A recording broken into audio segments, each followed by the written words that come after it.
Қалайсыздар ағайындар, қалдарыңыз қалай? Қалай денсаулықтарыңыз? Үй іш бала шаға аман есен бе өтері? Үй іш бала шағаларыңыз аман болсын. Қазір қараватсыздар, әлем бойынша жан жақта өтір бірдемеге дайындалып жатыр. Бункерлар салып, даже мына жанымызда отқан көршілес еліміз Түркияның өзі солай жасап жатыр, бауырларымыз. Бірдеме болайын деп жатыр ма?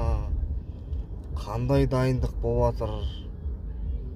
Бірінші Алла, екінші сол кісілер біле ма, білмеймін, әйтеуір жоғары жақтағыларшы.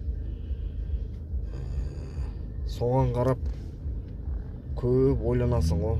Мынау қазақ елінің, қазақтардың жағдайы не болады екен деп. Жатсақ та, тұрсақ та.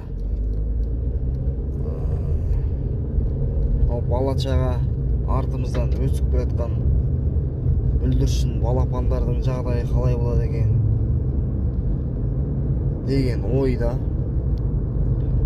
Ана елге қарасаң қырылыс, мына елге қарасаң қырылыс, соғыс болып жатыр.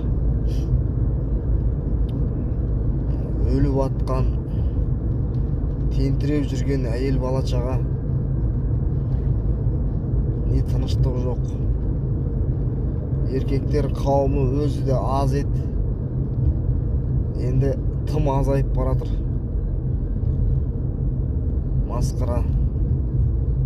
Соғыс деген тоқтамайтын болды ма? Күннен күнге, айдан айға, жылдан жылға өршіп баратыр, байқайсыздар ма? Сырттағы көршілес елдеріміздің бәрі бір-бірімен қыртысып жатыр. Соған қарайсында оймен ұзақ сапарға кетіп қаласың ғой. Ұзақ сапарға кетіп қаласың. Сіздерде қалай өздеріңіз негізі? Өздеріңіздің ғана болашақтарыңызды ойлайсыздар ма? Или елдің қамын ойлап жүрген біреулеріңіз бар ма? Іштей ойлап, сырттай ойлап, қайтсем, көмектесем, қайтсем, бір жағына шығысайын дейсің, бірақ қолың қысқа да. Әттең ай, әттең да. Қолың ұзын боп